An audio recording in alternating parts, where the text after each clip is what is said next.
Sir இங்கே sir. Yes sir. Sir வணக்கம் sir. Yes sir வணக்கம் சார். கிளிம்ஸ் பார்த்தா ரொம்ப சூப்பராக இருந்தது. தேங்க்யூ. ஒரு ஃபுல் எனர்ஜியோட பக்காவாக பண்ணியிருக்கீங்க, வாழ்த்துக்கள். துரை செந்தில்குமார்கிட்ட சார் இந்த கேள்வி. சார் படத்தினுடைய டைட்டில் லீடர் தெலுங்குல வந்து இந்த பாலகிருஷ்ணா படத்தோட டைட்டிலாக தான். ஸோ தெலுங்குல இது வரதுனால ஏதாவது டைட்டில் இஷ்யூ இருக்குமா இல்லை ஆல்ரெடி என்ஓசி வாங்கியிருக்கோமா சார்? Check sir. வணக்கம் சார். சார் லீடர் டைட்டில் வந்து அவரோட டைட்டில் இல்லை சார், அது முன்னாடி வந்த படம் சார். ஏவிஎம் ராணா சார் நடிச்சிருப்பாங்க, ஒரு பழைய இன்னும் கொஞ்சம் முன்னாடி வந்த படம் சார். லெஜெண்ட்ன்ற படம் தான் அவர் பண்ணியிருந்தார் சார். லீடர் படம் தெலுங்குல இல்லை சார், அது முன்னாடி வந்த படம் தான். பட் இன்னைக்கு காமனா நம்ம தமிழ்ல அந்த மாதிரி டைட்டில் இல்லை சார், லீடர் டைட்டில் இல்லை. தெலுங்குக்கு தான் தெலுங்குலயும் வாங்கிட்டோம், ரெஜிஸ்டர் பண்ணிட்டோம். அது 2003-4ல வந்த படம் சார் அது. ஸோ ராணாவோட ஃபர்ஸ்ட் படம் leader. Legend sir. Yes sir. Ya, இந்த ஃப்ளேவர் ரொம்ப நல்லா இருக்கு. Yes sir. எங்கள் எல்லாத்துக்குமே பிடிச்சிருக்கு. ரொம்ப சந்தோஷம், வாழ்த்துக்கள். தேங்க்யூ. அண்ட் லீடர் அதே டைட்டில் பற்றி தான் கேள்வி. ஆனால் என்னென்னா இப்போ நம்ம ரஜினி சாரை வந்து நம்ம தலைவர்னு சொல்லிகிட்டே இருக்கிறோம். சரி, அவருக்கு கூட லீடர் அப்படின்ற டைட்டில் வச்சு அவர் படம் பண்ணலை. சரிங்க சார். அண்ட் விஜய் இப்போ அரசியலுக்கு வர்றாரு. சரி, அவர் கூட அந்த லீடர் அப்படின்ற டைட்டில் அவருக்கு கிடைக்கல. ஆனால் இப்போ நீங்கள் பேசும்போதே தெளிவாக சொன்னீங்க, அரசியலுக்கு இதுக்கும் துளி கூட சம்மந்தமே இல்லை அப்படின்னு. அதனால தான் டைட்டில் கிடச்சிருக்குன்னு நினைக்கிறேன். அந்த லீடர் அப்படின்றது உங்களுக்கு கிடைச்சிருக்கு. ஸோ நீங்கள் லீடர் உண்மையாகவே லீடராக இருக்கிறதா இருந்தால் யாருக்கு லீடராக இருக்க விரும்புகிறீங்க? இந்த டைட்டில் கிடைச்சதுக்கு நீங்கள் எப்படி ஃபீல் பண்ணுறீங்க? டைட்டில் கிடைச்ச சந்தோஷம். என்னோட லீடர் வந்து என்னுடைய தந்தையார் தான். நாளைய லீடர் யாருன்றதை நான் அப்புறம் சொல்கிறேன், கொஞ்சம் காலம் ஆகட்டும். வாழ்த்துக்கள் சார். இங்கே சார் இப்போ இருக்க ஜென்ரேஷனில் வந்து இப்போ ஒரு கொஸ்டின் இருக்குது சார். சார் இங்கே சார், இங்கே left side Melvin. Melvin. S sir. Sir இப்போ இருக்க ஜென்ரேஷனில் வந்து அதான் வந்து ஒரு காமனாகவே இருக்குது, இந்த மாதிரி ரத்தம் இது மாதிரி ரொம்ப ஆக்ஷன்லாம் பார்த்துட்டு தான் இப்போ இருக்க ஜென்ரேஷன் வந்து கெட்டு போகிறாங்கன்னு சொல்லிட்டு. ஸோ சடனாக உங்களே பார்க்குறதுக்கு ரொம்ப எங்களுக்கே பிரம்மாண்டமாக இருக்குது ஸ்க்ரீன். சரி. பட் ஆனால் நீங்கள் எப்படி இந்த கதையை சூஸ் பண்ணீங்க? இப்போ இருக்க ஜென்ரேஷனுக்கு நீங்கள் என்ன சொல்ல விரும்புறீங்க? இல்லை, இது வந்து ஜென்ரேஷனில் வந்து வெறும் இது ஒரு ஆக்ஷனு வெட்டு குத்து அப்படி கிடையாது, பிளட்டு அப்படி கிடையாது. இது வந்து ஒரு எமோஷன் கண்டென்ட்டான ஒரு ஃபிலிமு. நீங்கள் அந்த படம் பார்க்கும்போது தான் தெரியும் இது எந்த அளவுக்கு இது ஒரு எமோஷன் கண்டென்ட்டாக. இது வந்து எவ்ரி ஒன் ஹார்ட், அது வந்து ரொம்ப டச் பண்ணும். அது வந்து அது படம் பார்க்கும்போது கண்டிப்பாக நீங்கள் வந்து அது புரியும். இது வந்து கம்ப்ளீட்டாக இது வந்து நீங்கள் சொன்ன மாதிரி பிளட்டு அந்த ஹிஸ்டரி அது மாதிரி போகாது. எமோஷன் கண்டென்ட்டாக அவர் செய்கிற வேலைகள், அவர் வந்து செல்ஃப் ப்ரொடக்ஷனுக்கு என்னென்ன பண்ண போகிறன்றது தான் இதில் இருக்குது sir. Thank you. Director sir. Yes sir. Sir legend sir கிட்ட வந்து கதை சொல்லணும்னாவே வந்து ரொம்ப கஷ்டமான விஷயம். ஏன்னா அவர் எல்லாத்தையும் நோட் பண்ணுவார். ஸோ ஒரு ஆக்ஷன் சீக்வன்ஸ் சொல்லும் போது இது மாதிரி ஒரு ஃபைட் வருது, இது மாதிரி பிளட் எல்லாம் வருதுன்னு சொல்லும் போது அவர் என்ன உங்களுக்கு ரியாக்ஷன் கொடுத்தாரு, என்ன நடந்தது அந்த இடத்துல? சார் நம்ம தனியாக ஃபைட்டை மட்டும் சொல்ல மாட்டோம் சார், ஒரு கதையோட எக்ஸ்டென்ஷனாக தானே சொல்லுவோம். அப்போ எமோஷனலான ஒரு இடத்துல சரியான இந்த ஃபைட் வருதுன்னு சொல்லும் போது அந்த தொடர்ச்சி அவர் புரிஞ்சுக்கிட்டதுனால எனக்கு எதுவும் பிரச்சனையாக இல்லை சார். ஏன்னா ஃபைட்டுன்றது தேவையில்லாத வைக்கும் போது தான் அந்த கேள்விகள் வரலாம். ஒரு எமோஷனோட எக்ஸ்டென்ஷனாக ஒரு வீட்டில் ஒருத்தருக்கு பிரச்சனை, எந்த காரணத்துக்காக சண்டை இருக்குது கதையில் அப்படின்னு நம்ம அந்த தொடர்ச்சியோடு சொல்லும் போது யாராக இருந்தாலும் அக்செப்ட் பண்ணிப்பாங்கல்ல சார். அப்படி தான் ரிசீவ் பண்ணார் சார். அந்த கேரக்டராக இந்த கேரக்டர் இப்படி பண்ணுது அப்படின்றது மாதிரி தான் உள்வாங்கிக்கிட்டாரு. அதனால எனக்கு அது ஈஸியாக தான் இருந்தது சார் அந்த ப்ராசஸ். சல்மான் கான் ஷாருக் கான் ஃபோட்டோஸ் வச்சு பார்த்துருக்குன்னு சொல்லிட்டு சொன்னார். உங்ககிட்ட ஸ்டோரி சொல்லியிருப்பாரு. நீங்கள் வந்து அவர் எந்த இடத்துல வச்சு பார்க்குறீங்க? யார் புரியல சார்? அவர் அந்த ஃபோட்டோ வச்சு சொல்லியிருப்பாரு, நான் வந்து இது மாதிரி ஆக்டர் ஆகணும்ட்டு. ஏன் சார் நீங்கள் வந்து ஒரு டேரக்டரா அவர் எந்த இடத்துல வச்சு பார்க்குறீங்க? எந்த இடத்துலையா சார்? நான் என்னன்னா ஒருத்தர் மாதிரி இன்னொருத்தர்ன்றது சொல்ல முடியாது சார். தனிப்பட்ட சார், இப்போ லெஜெண்ட் சரவணன் சார்ன்றதுக்கு ஒரு ஒரு கதைக்கான ஒரு ஹீரோ, அப்படிதான் நான் அவரை தனியா ஒருத்தரா பார்க்குறேன் சார். இப்போ இன்னொருத்தரோட அவரோட இன்னொன்று அப்படின்ற மாதிரி நான் அவரை பார்க்கல சார், தனியா பார்க்குறேன் சார். அப்படிதான் சொல்லணும். லெஜெண்ட் சாருக்கு இந்த கேள்வி. Yes sir. லெஜெண்ட் படத்துல கிளீன் ஷேவோட நடிச்சிங்க. அப்ப தாடி மீசையோட ஒரு கெட்டப்பு. தனிப்பட்ட முறையில் கேட்டால் அந்த கெட்டப்போட இது வந்து சூப்பராக இருக்குது. தேங்க்யூ. உங்களுக்கு எந்த கெட்டப் பிடித்தமானதாக இருக்குது? இல்லை, ஆக்சுவலி நான் வந்து அதை வந்து ஒரு வேற ஒரு ஃப்ளேவரில் அதை கொடுக்கணும்னு நினச்சேன். அது சம்திங் அதில் வந்து சில டெக்னிக்கல் இஷ்யூ இருந்தது. இப்போ இது வந்து எல்லாருக்கும் பிடிச்சிருக்குறாங்க. ஸோ இது வந்து சார் நீங்களே சொல்லுங்கள், வலைப்பேச்சில் நீங்களே சொன்னீங்க கொஞ்சம் தாடி மீசை வச்சா நல்லா இருக்குன்னு சொன்னீங்க. வச்சுட்டேன், அவ்வளோதான், கொடுங்க. Legend sir. Legend sir. Yes sir.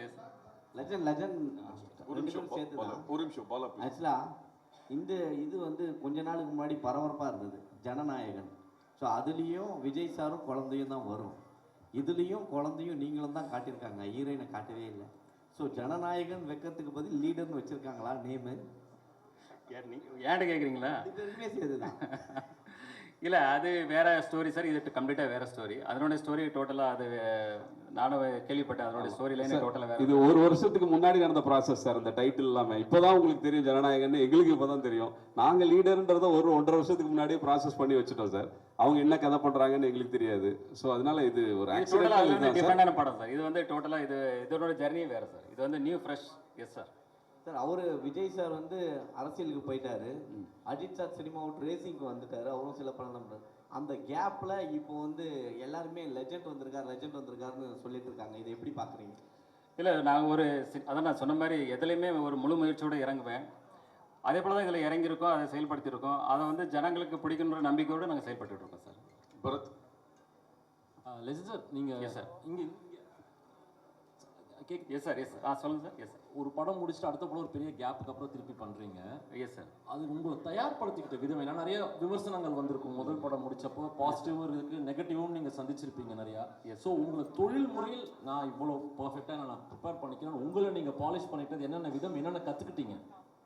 இல்லை அதில் வந்து பார்த்தீங்கன்னா எப்போவுமே ஒரு புதுசாக ஒரு இடத்துக்கு ஒருத்தர் வரும்போது விமர்சனங்கள் வரும். இப்போ ஸ்டார்டிங்கில் பார்த்தீங்கன்னா ரஜினி சாருக்கு வராத விமர்சனங்கள் யாருக்குமே வர்றது இல்லை.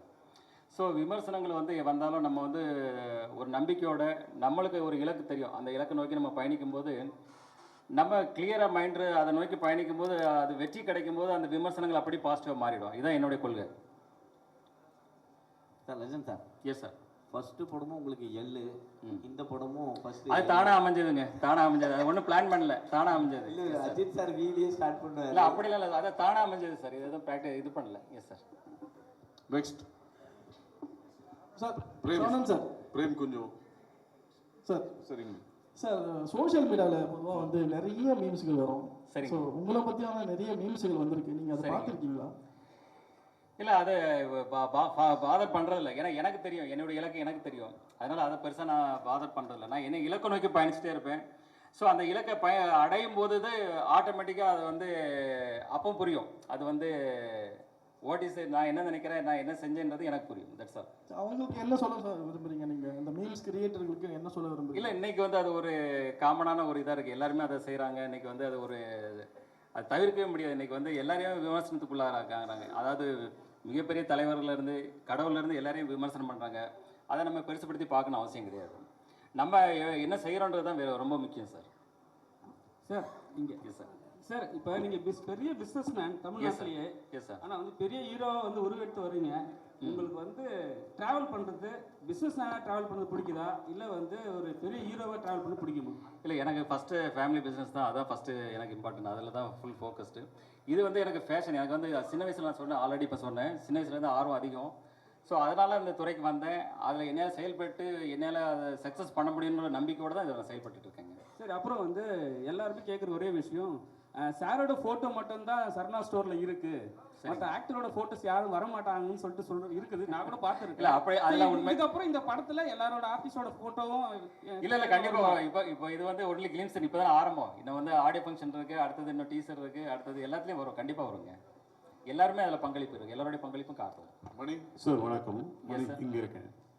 This question is to the டைரக்டருக்கான கேள்வி.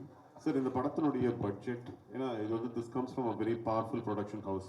அதனால் ஆப்வியஸ்லி வந்து பட்ஜெட்னுடைய டீட்டெயில்ஸ் எங்களுக்கு சொன்னீங்கன்னா நல்லாயிருக்கும். அண்ட் இதுக்கு ஷூட் பண்ண எடுத்துக்கிட்ட டியூரேஷன், எங்கெல்லாம் ஷூட் பண்ணியிருக்கீங்க, படத்தில் சொல்ல வர மெசேஜ் ஏதாவது இருக்கா, அதை பற்றியும் சொன்னீங்கன்னா நல்லாயிருக்கும். S sir. சார் அரவுண்ட் எனக்கு எக்ஸாக்டாக தெரியல சார். பட்ஜெட் வந்து சாருக்கு தான் தெரியும். நான் என்ன கேட்டனோ எல்லாமே பண்ணி கொடுத்தாருன்றது தான் எனக்கு தெரியும். அதை தாண்டி அவர் எதையும் கேட்கவும் அலோவ் பண்ணல. இந்த படம் வந்து தூத்துக்குடியில் பண்ணியிருக்கோம் சார். ஜார்ஜியாவில் ஒரு 15 days ஃபாரின் ஷூட் பண்ணியிருக்கோம். ராஜஸ்தானில் ஷூட் பண்ணியிருக்கோம். ஊட்டியில் ஷூட் பண்ணியிருக்கோம். இப்படி பல இடங்கள் பண்ணியிருக்கோம் சார். ஒரு 90 days, அரவுண்ட் 90 days கிட்ட ஷூட்டிங் போச்சு சார். 97 ஒரு 7 நாள் ஒரு வேற ஒரு டேஸ் தான் 97. கிட்டத்தட்ட எல்லாமே 1.5 கால் ஷீட் பார்த்தீங்கன்னா 150 நாள் மைண்டில் வச்சுருங்க. ஸோ அப்போ எவ்வளோ பெரிய படம். ஆனால் அதை கிறிஸ்பாக அதை வந்து 2 hours 20 minutes 15 minutes அப்போ அந்த அளவுக்கு அதை கிறிஸ்பாக எப்படி கொண்டு வந்திருக்காருன்னு பாருங்க. அப்போ அது அதனுடைய அந்த அளவுக்கு அவர் வந்து மெனக்கெட்டுருக்காரு. சார் 3 பேருக்கும் சார் இங்கே சார் ஜிப்ரான் சார் ஃபஸ்ட்டு, இந்த படத்தில் நீங்கள் சந்தித்த டிஃபிகல்ட்டிஸ் எதனா இருக்கா?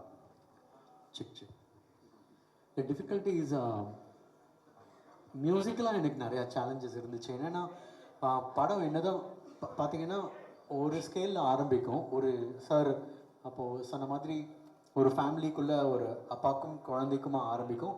தென் அது வந்து ரொம்ப பெருசாகிக்கிட்டே இருக்கும். பட் மியூசிக்கல்லி ஃபஸ்ட் பாயிண்ட்லேருந்து லாஸ்ட் பாயிண்ட் வரைக்கும் எல்லாமே கனெக்டடாக இருக்கும். ஸ்க்ரீன் பிளே வந்து I mean hats off to the director. So அதை இமோஷனல் கண்டென்ட்டும் இருக்கும். அதே இமோஷனல் கண்டென்ட் ஒரு லார்ஜர் ஸ்கேலில் இப்போது ஒரு ஆக்ஷன் சீக்வன்ஸ்லேயோ ஒரு ஸோ அந்த டிரான்ஸ்ஃபர்மேஷன் மியூசிக்கல்லி பண்ணுங்கிறது எனக்கு மியூசிக்கல்லி கொஞ்சம் சேலஞ்சிங்காக இருந்த ஒரு விஷயம். அண்ட் அப்புறம் இன்னொரு விஷயம்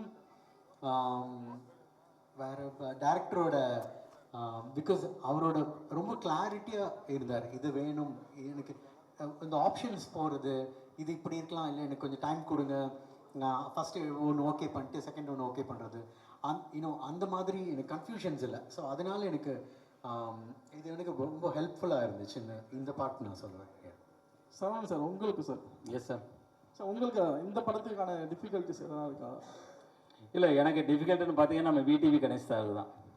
ஏன்னா அவர் கூட நடிக்கிறதுன்றது எனக்கு அதான் மிகப்பெரிய சவாலாக இருந்தது படத்தில். ஆனால் சார் வந்து என்ன பண்ணிட்டாரு, படத்தோடைய மூடு மாறிடுன்னு சொல்லி நிறையா சென்சார் போட்டு எல்லாத்தையும் தூக்கிட்டாரு நிறைய விஷயங்களை. ஸோ எனக்கு ரொம்ப கஷ்டமாக இருந்து நான் வேலை பார்த்தது நம்ம விடிவி கணேஷ் சார் தான். அவர் தான் தேங்க்ஸ் சொல்லணும். சார் நீங்களும் சொல்லுங்கள் சார் உங்களுக்கான டிஃபிகல்ட்டிஸ் இந்த படத்தில் என்னென்ன? இல்லை சார், எனக்கு அப்படி எதுவும் இல்லை சார். நான் ஒவ்வொரு என்ன சொல்கிறது, நம்ம ஒரு சீனை ஒவ்வொரு நாளும் எப்படி எடுக்க போகிறோன்ற ஒரு இதோட தான் ட்ரீமோட தான் ஒவ்வொரு டைரக்டரும் செட்டுக்கு போவோம். அது கரெக்டாக முடிஞ்சுதான்றதை ஈவினிங் டபுள் செக் பண்ணுவோம். அப்படி தான் நான் இந்த ப்ராசஸை பார்த்தேன், அப்படி தான் இதுக்குள்ளே இருந்தேன். எனக்கு தனியாக அப்படி எதுவும் கஷ்டமாக எதுவும் தெரியல சார் இந்த படத்தில். இன்னும் சொல்ல போனால் எனக்கு சில படங்களில் நம்ம ப்ரொடியூசரை சில விஷயங்கள் கன்வின்ஸ் பண்ண வேண்டியிருக்கும். இந்த படத்தில் நான் என்ன நினைக்கிறேனோ அது எல்லாத்தையும் பண்ண முடிஞ்சதுனால எனக்கு கொஞ்சம் ஈஸியாக தான் இருந்தது இந்த படம் பண்ணுறது மற்ற என்னோட படங்களை விட. அப்படி தான் நான் சொல்லணும் சார். மோகன் அங்கே முடிச்சுட்டு வரட்டும். அதாவது சினிமா சார்ந்த விழாக்களுக்கு வந்து சினிமா சார்ந்த பிரபலம் வச்சு தான் ஆடியோ ஃபங்க்ஷனோ டீசர் எல்லாம் வெளியிடுவாங்க. ஆனால் நீங்கள் விக்ரமராஜா சார் வச்சு பண்ணியிருக்கீங்க, அதுக்கு காரணம் என்ன?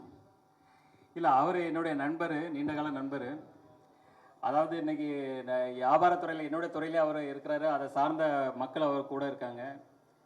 ஸோ அந்த நட்பு ரீதியாக நான் வந்து அவரை என் கூட இணைச்சிக்கிட்டேன். அந்த நட்பு இன்னைக்கு இல்லை, இன்னைக்கு ரொம்ப சிறு வயசுலேருந்தே இருக்குது. இந்த நட்பு எங்கே தொடரும், இது வந்து அதுக்கு எல்லையே கிடையாது சார். ஃபஸ்ட்டு வந்து லெஜண்ட் சரவணா பேர் இருந்தது சார். அப்போ வந்து லெஜண்ட் சார்னு கூப்பிட்டு வந்தாங்க. இப்போ லீடர் சரவணான்னு சொல்லிட்டு போடுவாங்களா சார் நேமு, இல்லை வந்து கண்டினியூவாக லெஜண்ட் சரவணா தான்? படத்துடைய பேர் தான் இல்லை லீடர், என்னுடைய பேர் லெஜண்ட் சரவணன் தான் சார். ஏன்னா ஆக்சுவலி சரவணன் தான் இருந்தது. அப்புறம் அந்த கடை பேர் வரும்போது லெஜெண்டுன்னு வரும்போது நிறைய சரவணன் இருந்ததால லெஜண்ட் சரவணன்னு அதை கொஞ்சம் மாற்றிக்கிட்டோம், அவ்வளோதான். That's all. Legend sir director stunt அதிகமாக பண்ணிருக்கோம்னு சொன்னாங்க. ஸ்டண்ட் பார்க்கும்போது கிளிம்ஸ்லேயே காமிச்சிங்க. ஆமாம், இதுக்காக டைரக்டர் ப்ராக்டிஸ் அனுப்புனாரா? ஏன்னா இப்போ சமீபத்தில் ஆன் ஸ்பாட் பண்ணுறது தான், எல்லாமே ஆன் ஸ்பாட் தான், இறங்கி அடிக்கிறது தான். ஆமாம் ஆமாம் சொல்லுவார் அவர். இதில் சொல்லுவார் தலைவர் யார், ஸ்டன் மாஸ்டர் சொல்லுவார், அன்னைக்கு ஆடியோ ஃபங்க்ஷனில் சொல்லுவார். சார் இயக்குனர் சார். Yes sir. இந்த சைடு சார். எங்கே சார்? இங்கே சார். Right sir. சொல்லுங்கள். கருடன் வந்து மிகப்பெரிய வெற்றி உங்களுக்கு. இப்போ வந்து லீடர் பண்ணியிருக்கீங்க. தமிழக மக்களுக்கு இந்த படம் வந்து என்ன மாதிரி தாக்கத்தை ஏற்படுத்தும் சார்? சார் மக்களுக்கு தாக்கத்தை பெரிய கேள்வியாக இருக்குது சார். இது அந்த அளவுக்குலாம் இல்லை சார். ஒரு திரைப்படமாக அவங்களுக்கு ஒரு என்டர்டெயின்மெண்ட்டும் ஒரு டேக் அவே பாயிண்ட்டும் நம்ம சின்னதாக ஒன்று பண்ணிட்டாலே ஒரு பெரிய அச்சீவ்மெண்ட் தான் சார் இன்றைக்கி இருக்கிற தமிழ் சினிமா சூழலில். ஏன்னா இது பிஸ்னஸும் சேர்ந்தது இல்லை சார் ஒரு திரைப்படம்ன்றது. ஸோ இதில் அந்த பிளெண்டு கரெக்டாக இருக்கும் சார். ஒரு டேக் அவே இருக்கும், ஒரு ஃபேமிலிக்கான என்டர்டைன்மெண்ட், அது கூட எல்லாமே சேர்ந்த மாதிரியான ஒரு கமர்ஷியல் பேக்கேஜ் தான் சார் இந்த படம். Saravana sir. Yes sir. First படம் வந்து சூப்பர் கான்செப்ட். அதாவது சுகர் பேஷண்ட் வந்து மருந்து, அதுக்காக நீங்கள் இறங்குனீங்க. அதுவே பெரிய ஒரு வரவேற்பாக இருந்தது. Yes sir. ஆனால் இப்போ சமீபமாக பார்த்தீங்கன்னா இந்த போதை கலாச்சாரம் அந்த படங்கள்லாம் வர ஆரம்பிச்சுது. ஸோ இந்த மாதிரி போதை கலாச்சாரம் அந்த மாதிரி உங்கள்கிட்ட ட்ரெண்டிங்கில் அந்த மாதிரி ஸ்டோரிஸ் ஏதாவது வந்தால் நடிப்பீங்களா? மக்களுக்கு மெசேஜ் பண்ணுற மாதிரி படங்கள் நடிப்பீங்களா? இல்லை, எப்போவுமே இதில் வந்து ஒரு கான்செப்டோடு தான் இருக்குது. இதில் வந்து பார்த்தீங்கன்னா பார்க்கும்போது எல்லாருமே ஒரு பாசிட்டிவ் வைப்ரேஷன் வரும். கண்டிப்பாக நெகட்டிவ் ஷேடான விஷயங்கள் எதுவுமே நான் பண்ண மாட்டேன். ஸோ இது ஒரு பாசிட்டிவ் தான். இந்த படத்தில் பொறுத்த வரைக்கும் எல்லாமே கம்ப்ளீட்டாக பாசிட்டிவாக தான் இருக்கும் sir. Saravanan sir. Yes sir. இங்கே சார். பட்டி தொட்டி எல்லா இடத்துலையுமே உங்களுக்கு தெரியும். Yes sir. இந்த படத்தை நீங்கள் அடிமட்ட மக்களுக்கும் போய் சேர்ற அளவுக்கு நீங்கள் என்ன மாதிரி எடுத்துகிட்டு போய் சேர்க்க போகிறீங்க சார் இந்த படத்தில்? இல்லை, அதுக்கு முதல்ல ஆச்சாரம் தான் இது. உங்கள் முன்னாடி தான் இருக்கும். இது உங்கள் முன்னாடி இருக்கிறத விட வேற என்ன இருக்குது? பட்டி தொட்டிக்கிட்டு போய் சேர்றது நீங்கள் தான். உங்கள் மூலமாக தான் எல்லா டைமே சேரப்போகுது. இதை விட பெருசு என்ன இருக்குது sir? Legend sir. Yes sir. ஆக்சுவலாக படங்களில் வந்து பார்த்தீங்கன்னா மாஸ் ஹீரோக்கள் இப்போ சமீபமாக பார்த்தீங்கன்னா யோகி பாபு வாயில கூட சிகரெட் வச்சுட்டாங்க. சரிங்க. ஆனால் நீங்கள் ஸ்டார்டிங்லேருந்து அந்த இது பண்ணலை. ஆமாம், சிகரெட் தண்ணி படத்தில் வந்தால் சிகரெட்டு ட்ரிங்க்ஸ் ரெண்டுமே பண்ண மாட்டேன். கேட்க அவ்வளோதான் போதுமா? நான் ரியல் லைஃப்லேயும் பண்ணுறதில்ல, சினிமாவிலையும் அது பண்ணுறதில்ல. Sir Saravanan sir. Yes sir. முதல் படத்துல ஊர்வசி ரவுத்தையில இருக்கிறீங்க. ஆமாங்க ஆமாம். இந்த படத்துல ஹீரோயினை கண்ணில் காட்ட மாட்டேங்கிறீங்க. இல்லை, ஆல்ரெடி நான் தான் சொல்கிறேன் மாதிரி பாயல் ராஜபத்னு சொல்லிட்டு ஆடியோ ஃபங்க்ஷனில் எல்லாருமே கலந்துக்குவாங்க, எல்லா ஆர்டிஸ்டும் கலந்துக்குவாங்க. நெக்ஸ்ட் சார் வணக்கம். வணக்கம். வணக்கம் சார். பாலமுருகன் சாணக்கியாவில் இருந்து. S sir. சார் துரை செந்தில்குமார் சாரோட கதை பண்ணணும்னு எதன் அடிப்படையில் இந்த இயக்குனர்கிட்ட படம் பண்ணணும்னு நீங்கள் முடிவு? இல்லை, நான் வந்து மிகப்பெரிய டைரக்டர்ஸ் 2-3 பேர்கிட்ட பேசிகிட்டு இருந்தேன். அது வந்து எனக்கு சில உடன்பாடுகள் ஏற்படலை. சார் கூட உட்கார்ந்து பேசும்போது எனக்கு அவங்க சொன்ன கதையாகட்டும் மற்ற விஷயங்களாகட்டும் எனக்கு ரொம்ப பாசிட்டிவாக இருந்தது. ஸோ அதனால் அவர் கூட இணைந்து இதை பணியாற்றும் போது தான் தெரிஞ்சது இந்த அளவுக்கு பிரமாதமாக இவர் பண்ணிகிட்ருக்காரு, ரொம்ப நல்லா இருக்குன்னு சொல்லிட்டு உடனே இப்போ பாதி படம் போயிட்டு இருக்கும்போது அடுத்த படம் பண்ணணும்னு சார்னு சொல்லிட்டு இப்போ படம் முடிகிறதுக்கு முன்னாடி அட்வான்ஸ் கொடுத்து அவருக்கு அக்ரிமெண்ட்டும் போட்டாச்சு அடுத்த படத்துக்கு. சரவணா சார், லெஜெண்டில் வந்து விவேக் சார் நடிச்சிருப்பாரு. எஸ் ஸோ அவர் லைவ் ஆடியோ தான் போட்டிருப்பீங்க. இப்போ லைவ் ஆடியோ தான் அதில் போட்டிருப்பீங்க. ஸோ அது கொஞ்சம் ரஷ்ஷாக அதை கொஞ்சம் சவுண்டு ஏற்றி தான் பண்ணியிருப்பீங்க. இப்போ ஏஐ அந்த மாதிரிலாம் வந்துருச்சு. ஆமாம். அந்த வாய்ஸை மாற்றிட்டு ஏஐ ஏதாவது வைக்கிறதுக்கான வாய்ப்பு இருக்குமா விவேக் சாருக்கு? இல்லை, அது ஏதாவது ரீரிலீஸ் இருந்தால் அதை யோசிக்கலாங்க, அந்த டைம் பார்க்கலாங்க. Yes sir. Okay okay. Thank you. Thank you. Thank you sir.